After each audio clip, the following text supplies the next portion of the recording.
guys, I'm back with another video. I know I took some time since the last time I posted when I actually got the truck, and that's only because, you know, there's been a little bit of hiccups along the way getting everything set up so I can get rolling. So I took the time out to focus on everything I needed to focus on so that, you know, I could get back to bringing you guys some content. I will be going over in another video the different things that have happened along the way that made it a little bit difficult for me to get rolling. But for right now, I am rolling. I'm just not able to go out of the state. So I do not have apportion plates. Apportion plates are the plates that you need, the license plate that you need to be able to cross state lines and go into other states, along with your IFTA, the International Fuel Tax Agreement, for fueling up and traveling cross state lines. I do have the IFTA now, and I am working on the apportion plates, but the plates that I have only, they keep me limited to only hauling in my state. So that's currently what I'm doing.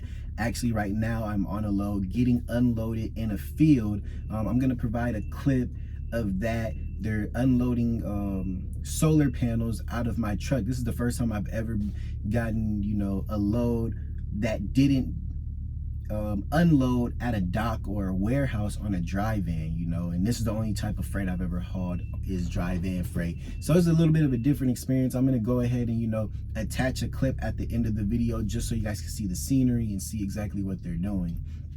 But let's get into the video, guys. So today, guys, what I want to talk about is, should you get into trucking in 2022? Better yet, let me rephrase that, because you can get into trucking whenever as a company driver. So I'm going to rephrase that. Should you become an owner operator or buy equipment in 2022? Now, obviously, as you guys can see, I am one of the people who did purchase equipment in 2022 at the inflated rates. I didn't necessarily go over how much I paid for my truck and all of the details, which I will go over in another video. I'll definitely go over that information. But, you know, from watching my videos, if you've seen in the past, I did purchase my equipment in 2022 with the inflated prices.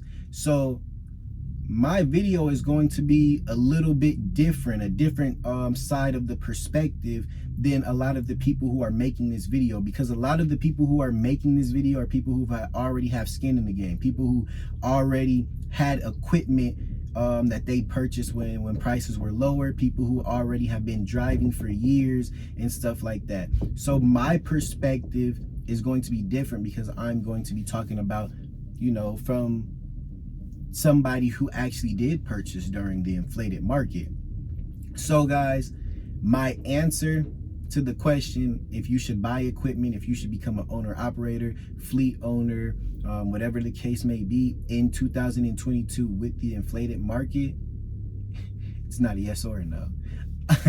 Honestly, guys, I think it all depends on you, your finances, and what your plan is. You have to have a clear plan. You can't come into this, you can't go into any business without a plan, but you definitely cannot come into this industry right now without a plan, because with the way prices are, fuel is extremely high, rates aren't necessarily the best. You will be likely to fail if you don't have a plan. So the reason why I don't have a yes or no is because, like I said, it all depends on you. Now, I think that if you are interested in doing this, make sure you have the capital to do so, because with trucks being at an inflated price, you know, you need to make sure that you have the capital to be able to cover any expenses related to that truck if anything happens to it. And you also need to make sure that you have a safety net, a cushion to take care of any of your other outside responsibilities if you're not making money and if you're not making ends meet until, you know, the market gets back normal, and you're able to operate above water. Now, the way I think and the way I kind of carry myself is I don't let other people discourage me from doing things. If I know that this is something that I made a clear plan on doing, I know that I set out to accomplish this, and I'm making sure that I'm doing it in a rational way, I'm not going to let other people tell me not to do it because of their experiences. Because at the end of the day, guys, what I'm seeing a lot of people saying is, not to buy a truck, not to buy a trailer, not to become an owner operator in 2022 because the prices are inflated, and wait for the prices to go back down. But guys, what you have to understand is 9 times out of 10, even when prices do drop and prices do go back down, they're not going to go back down to where they were at before.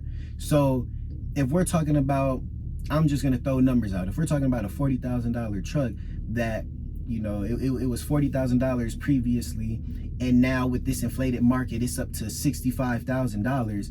When the market goes back down, that truck is not going to now go back down to $40,000. That truck is going to probably still be high compared to what it was previously. It'll probably be 50, 55,000. And will it be as high as 65,000? No, but it's not going to drop all the way back down. So don't let people discourage you from purchasing, expensive equipment because the market is up, thinking that, and then you're going to be thinking in your head, oh, it's going to go back down to where it was. It's not going to go back down to where it was. It's going to, almost balance out in a sense, but it won't go back down to where it was.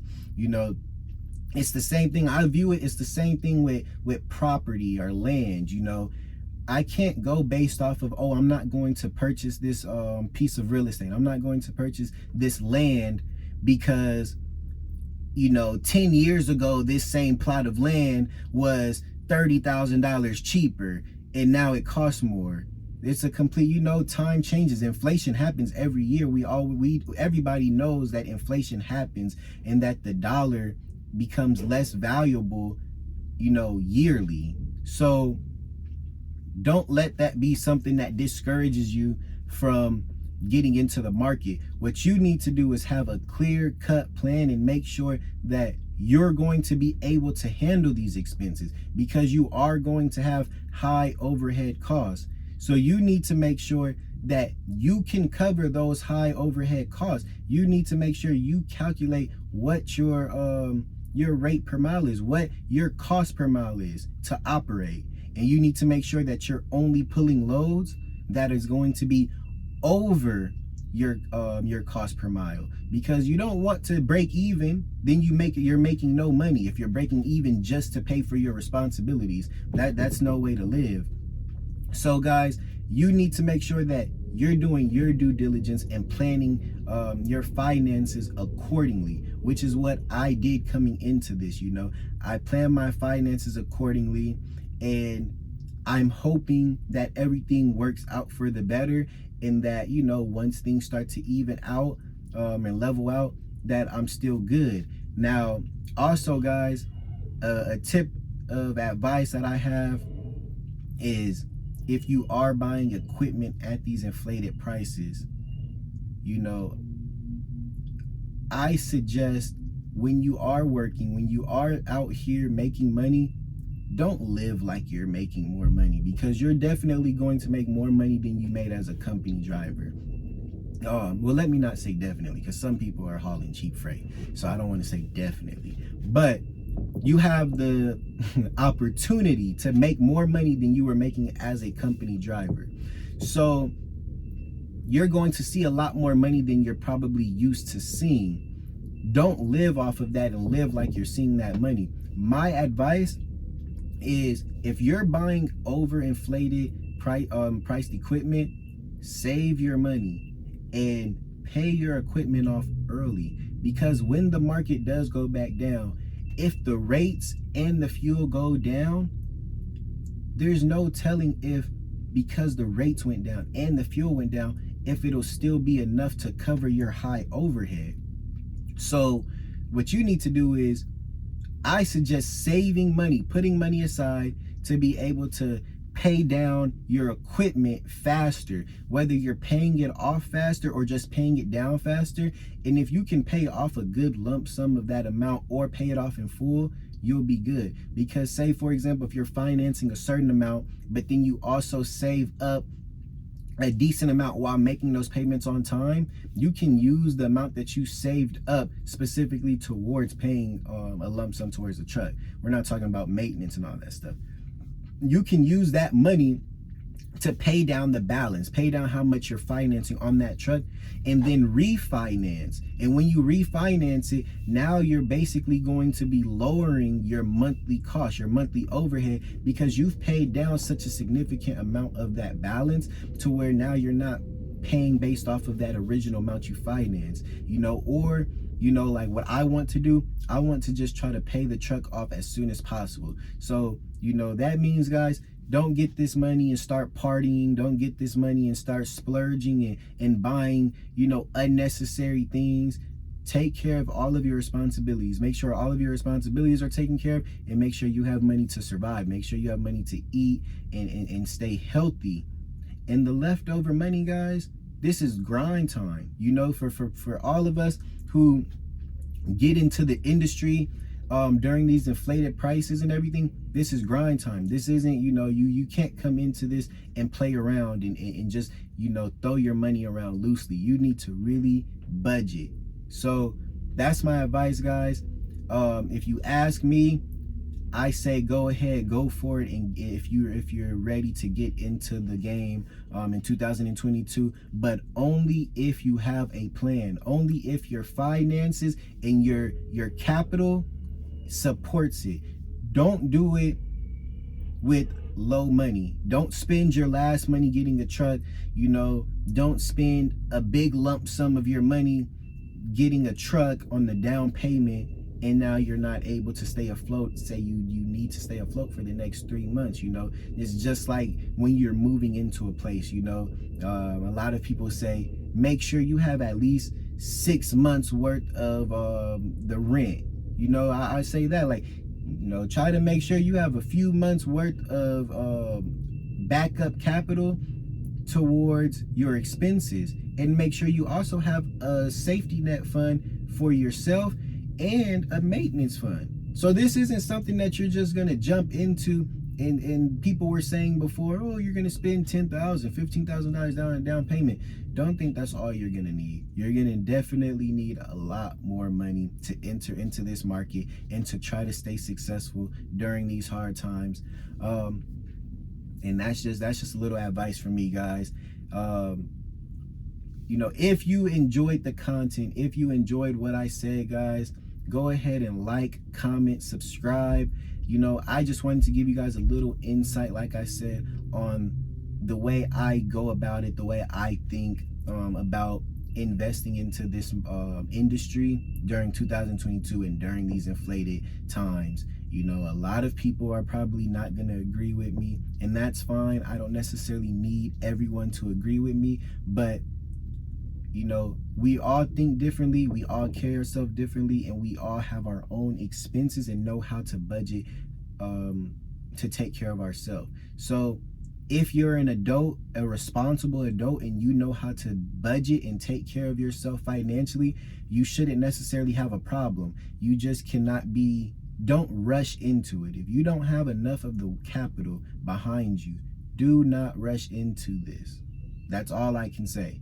But like I said, guys, go ahead and like, comment, subscribe.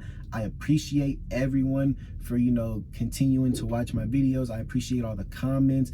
I appreciate all of the feedback. So guys, we're gonna keep on going, and I'll see you guys later.